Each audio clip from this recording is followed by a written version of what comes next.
maglo-loan tayo sa ating pong GCash, gamit yung ating GCash, Aalamin natin kung paano nga ba yung process and of course, kung magkano ba yung ating pong maaaring i-loan. So, let's go to our GCash. Of course, guys, open natin yung ating pong GCash account. Ayun, gamitin natin yung biometrics natin para makapasok or yung inyong pong PIN number. So, there's two way, guys, para makita nyo yung, pindutin natin tong remind me later, There's two way para makita mo yung G-Loan. Una, guys, pwede kayong pumunta sa inyo pong profile. Makikita nyo dyan sa baba. Pindutin nyo yung profile. Ayan. And of course, pag pindot nyo, punta kayo doon sa G-Score, makikita nyo dyan sa baba, pindutin nyo yun. Pag pindot mo ng G-Score, makikita mo na agad dito yung G-Loan. So, ito yung isang way para makita ninyo. Or, ayan po, punta kayo doon sa Home. Ayan, punta kayo doon sa View All, makikita nyo dyan yung 3 dot, pindutin nyo yun. And of course, pag pindot nyo, makikita mo dyan sa baba yung G-Loan. So, try natin to guys, ha? So, maglo-loan tayo ngayon. At kung ano ba yung magiging process. Safe and secure loan na kayang-kaya mo. Ayun. So, ngayon, you can borrow up to 1,000 pesos lang po ang pwede kong i-cash, i-loan, for now. So, sabi niya dito, 5 months to pay. Ayan, payable for 5 months. Ayan po. And average per month is 6.57.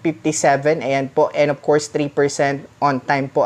So, yan po yung kanya pong tawag dito, tubo. Ayan po. Or charge. Offer may change subject to evaluation po. Ayan po, nakikita nyo. We got you covered. Tapos, prepared, approved, instant, and of course, safe and secure. Punta tayo dun sa, get started. Pindutin natin get started.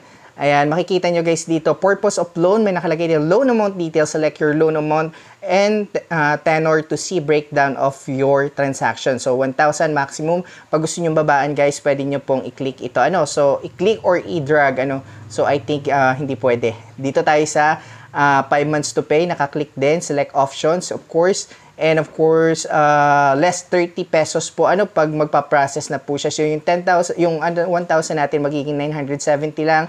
And ang terms ay 5 months, makikita nyo. And monthly dues, ang babayaran natin monthly ay 265.70 for about 5 months. So check natin tong select option. And of course, emergency lagay natin. So lagay natin ay get this loan. Click natin, and of course, principal amount, ayun, hindi ko na siya ma-change, So, 1,000 talaga yung minimum siguro. Interest, 6 points na makikita nyo guys dito. Processing fee is 30 pesos, 5 months to pay. First payment due date is on April 12, So, ngayon din guys ay 12, so monthly talaga, 30 days after, hindi po every end of the month. Ayan po.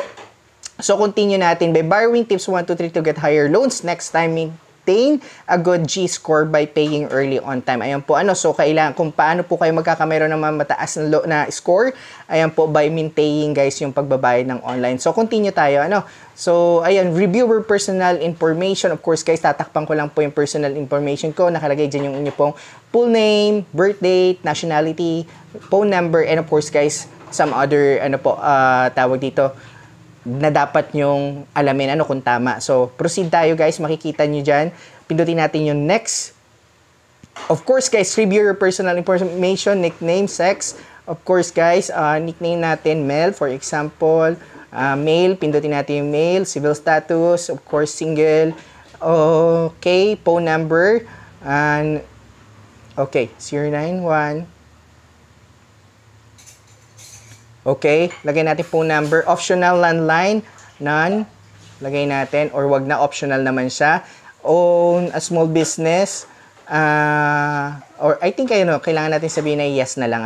So, character reference, first name. Okay, sino ba itong character reference natin?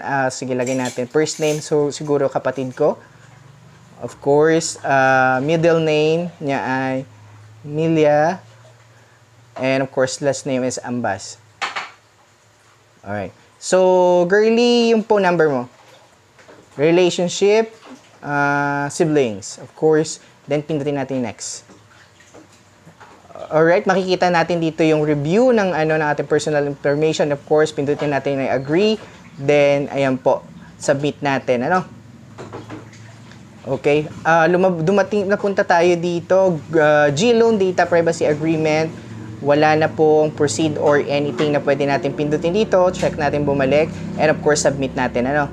So, ayan po, principal amount nakalagay dyan, interest per month, processing fee 30, duration 5 months, and first payment on April 12. Ano, pindutin natin dyan guys yung agree. Ayan po, balik natin, and agree, pindutin natin. Lalabas po ito mga G-loan, basahin nyo mabuti guys. Ano, then, kung gaano katagal, siguro pindutin natin, ano, kung gaano katagal siya, check natin. Terms and condition, G-loan term, services contract, ayan, application process you undertake, the compliance. Napakaraming dapat basahin. Ano, balik na lang tayo and sub-continue natin. Ano? So, ayan, 97. Please review to ensure that the details are correct before you proceed. Of course, confirm natin. And, of course, hintayin natin, guys, yung authentication code. Isi-send sa number natin and wait natin, guys, no? So, ayan po, nandito na sa aking isang number. So, enter ko lang. Sabi niya, guys, never share this OTP. Ano? Then, proceed, submit. Then, loan application successful. Your loan amount will be sent to your GCash account within 24 hours po. Ano, you will receive an SMS or email to confirm your transaction. Okay natin guys, 24 hours. And of course guys, ano kung tutuusin, hindi po 24 hours kasi nakuha agad natin. Ano, ito na po siya. As in right now po, nakuha ko siya. Ayan, kanina kasi 7 pesos lang ang laman ng atin pong GCash. Ngayon po ay naging 977 na, ibig sabihin makukuha mo rin po agad. So, ayan po, ganun lang siya kabilis. Ano, maraming salamat.